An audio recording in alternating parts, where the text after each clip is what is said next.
for all of our tips and tricks on how to get the DISpass, use the DISpass, and how to plan your day at Walt Disney World with disabilities. Keep watching. The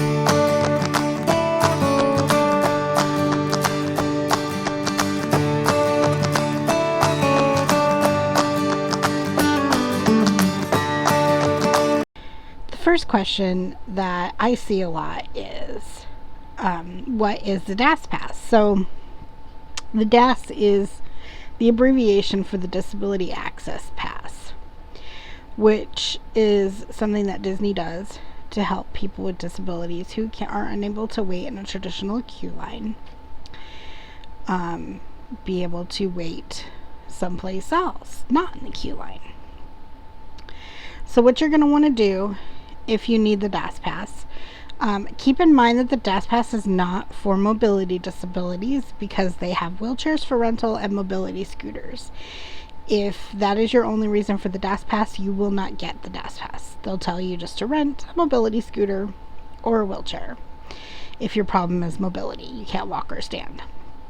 What the DISpass is for people who have other conditions that they can't wait in a traditional queue line, and they need to be able to wait someplace else or keep their place in line, that type of thing. So what you're going to do is go to guest services, either the guest services at the front of the park or find any of the blue guest services umbrella. You're going to tell them that you need to sign up for the DIS, and they're going to ask you why. Don't give them conditions. They don't care what your conditions are. You just need to describe to them what makes it to where you can't stand in line. So for my DISpass, I'm going to get a little personal here. I have a bladder condition that causes urgency and spasms and things, and so I have to be able to get to a bathroom quickly. And when you have a line that's longer than about 30 minutes is my time where I would need to not be able to wait in the line. I can't really do beyond 30 minutes because if I have to be able to get to the bathroom, you can't just get out of line. And so basically what I say to them is I have a bladder condition, and once I'm trapped in a line, if I need to use the restroom, I can't get out and I can have accidents. And so what they do is they scan your magic band, and then also bring with you whoever in the party is going to be going on rides with you. They'll scan their magic bands, and then they'll ask you what you want for your first return time. And this is where planning comes in. Before you even head out to the park that day, you want to plan how your route's going to be, where you're going to start on rides, where you're going to try to go on rides. What we try to do is look for ones that I can wait in the normal queue line, because I don't want to overuse the DISpass, meaning I only use it on ones that I absolutely can't wait in the line. If the line is shorter than what my time is, I will wait in the standard queue line. So we kind of plan, we just use the DISpass on the longer, more popular rides that I can't go. Another thing you need to consider is if, say, the person that has the DISpass isn't going to go on the ride, the rest of the party that's going on the ride can't use the DISpass at that point. They have to just go stand in the regular queue line. So you have to make accommodations for that. For example, when we went to Disney's Animal Kingdom last September, I did not go on Everest because I was hurting really bad. So David and Jillian just had to go through the standard queue line to go on Everest without me. So what you do to get a return time is you go to the attraction, and they will scan your magic band, and they will give you a return time. It is normally equivalent to whatever the standby wait time is, and then at that time or after, you can go back to that attraction. You'll scan your magic band again, and they will let you on the attraction through the fast pass line. Now, some attractions have stairs, and they are not ADA compliant, and those ones you will go in through the exit. All of the attractions that are handicap compliant, you will go in through the entrance, but it may be through the fast pass queue line, which means you may miss some of the queue special things. Like on Seven Doors Mine Train, the fast pass queue line doesn't go through all the special games and stuff that they have in the regular queue line, so you miss all of that stuff. Or like on Big Thunder Mountain, there's stairs, so you go in through the exit, so you miss all the stuff in the standard queue line. One tip is you can always get the cast members with the blue guest services umbrellas to give you a return time for the DISpass. They don't like to, but they will do it. Once you have used your DISpass for one attraction, because you can only have one at a time, you can go to the next attraction and get another one. Now at Walt Disney World, you can use your return time anytime after the time they give you. So I will typically make sure I have a return time for something before we say go eat lunch, or like if we're taking a break to have a snack, I'll make sure that I've gotten a return time for our next attraction. We also choose a starting land, do everything in that land, and then move on, instead of just hopping back and forth across the park with the DISpass.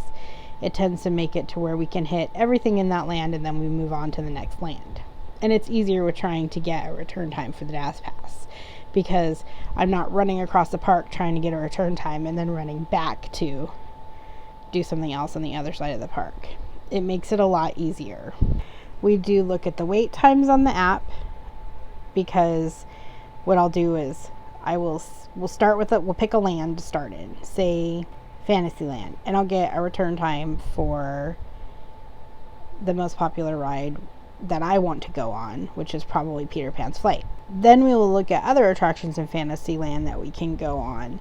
That would be under my wait time limit, under my 30-minute limit, and then get in the line.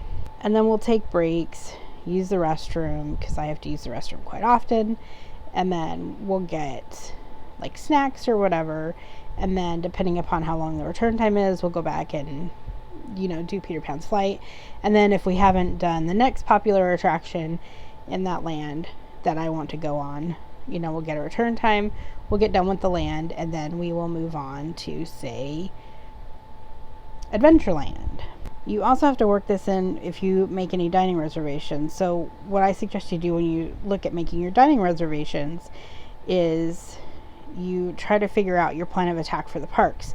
So if you want to have your dining reservation be our guest for lunch, that's the area of the park you want to be in at lunchtime. So you need to start in, say, Tomorrowland and work your way over there to be there at lunch, and then do the other end of the park at Magic Kingdom, like Adventureland and all that stuff, later in the evening. Now, once Fast Passes come back, if it comes back the similar way where you make your selections ahead of time, then you'll have to take that into consideration. But at this time, with no Fast Pass Plus, you don't have to worry about that. If you have an annual pass, a DISpass is good for 60 days.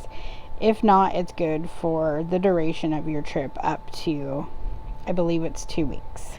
It's also only good for a party of 6 people. So if you have more than that, you'll have to split up your party and have 6 people go with 5 people plus the person with the DISpass go with that person, and the rest go through the regular queue line. If you have multiple people in your party that need the DISpass, I do suggest you get the DISpass for all the people that need it, because if one person doesn't want to go on an attraction and they're the one with the DIS, but another person that maybe could qualify for the DIS but wants to go on the attraction, they wouldn't be able to use the other person's DISpass. So like if you have 2 kids that are autistic that can't wait in lines that maybe like different attractions, you should definitely get the DISpass for both of them, because if one doesn't want to go on an attraction and the other one does, you wouldn't be able to use the one's DISpass, if that makes sense. Or if you have an adult and a child that both qualify for DIS, definitely get it for both, because if the child doesn't want to go on an attraction the adult wants to go on, you could have an issue with that, because the person using the DIS has to go on the attraction. Now, if you have a mobility issue and that's your only issue, they won't give you the DAS for that. But what I suggest that you do, you can pull up the Walt Disney World app and then look up each attraction, and the accessibility will be on there. If it says must transfer, that means you cannot stay in your wheelchair. And if it has the handicap symbol, then you can stay in your wheelchair. If it says must be ambulatory, that means you have to be able to walk and stand. Like the People Mover, you must be ambulatory. And I am ambulatory, but I can't walk or stand for very long. I still can't do the People Mover because of how long you have to be able to walk and stand, and you have to be able to do a moving platform, which I cannot do. I'm going to make a series on the attractions and what you have to be able to do to go on it. I haven't done it yet, but that will be coming up, so pay attention for that. And I will also give you like tips and things about attractions, so that way you can plan out your whole Walt Disney World trip and know what you're getting into if you've never been there before. Keep in mind, for planning, using the Disability Access Service doesn't get you to the front of the line or get you on an attraction any quicker than standing in the normal queue line. Actually, it can even take longer because you get a return time equivalent to whatever the standby wait time is. So say the standby wait time is 45 minutes. You'll get a return time that you can return in 45 minutes. Then you have to scan through and stand in the Fast Pass line, and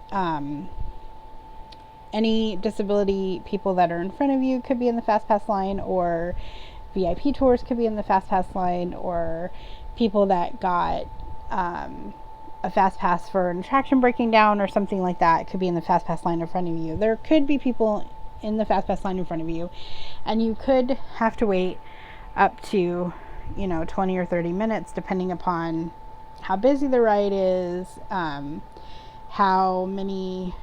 what the capacity is at that moment, and again, how many people are in front of you in the Fast Pass line.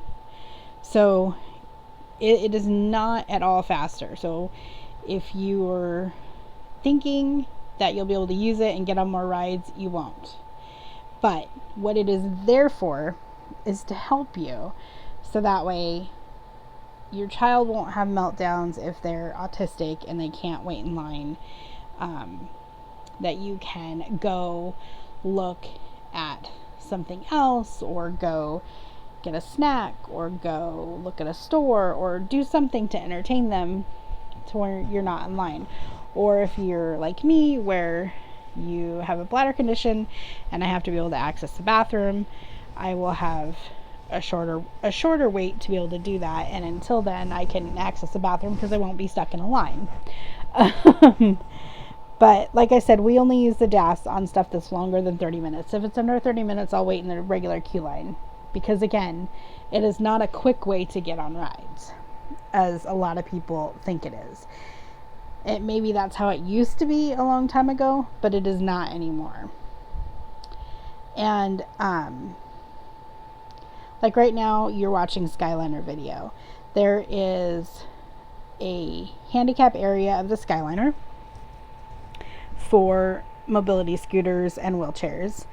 And if the Skyliner is busy, and like during the day, they normally operate that to where they can load and unload with the Skyliner stopped, with the car stopped. And it's pretty easy. You just drive straight on and then back straight off, and you can stay in your mobility scooter or your wheelchair on the Skyliner, and then your party, like David and Jillian, fit in behind me, and it works perfectly.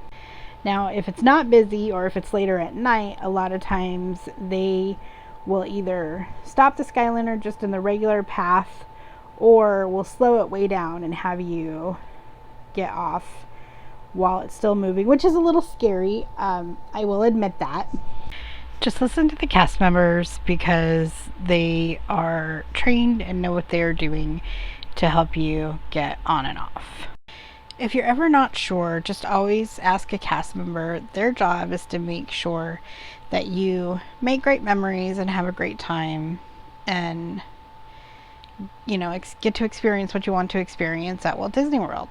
That's their job. That's what they're being paid for. So never be afraid to ask a cast member, hey, how do I do this? Where do I go for this? You can also pick up a map at each of the parks that is a disability guide. I highly suggest you grab that at each of the parks, and it will have the little legend and the little keys as to what attractions are accessible and if you have to transfer and all of that. Again, it's also in the app. It's really easy to find. I also suggest you figure out where the first aid center is in each park, so that way if you need to access the first aid center, you know where to go. Or if you can't get yourself there, ask a cast member, tell them you need help. They can send someone from first aid out to you. I've had them do that for me before when I had an incident at Disneyland. So they will always do what they can to take care of you. You just have to let the cast members know and tell them what you need and tell them what's going on.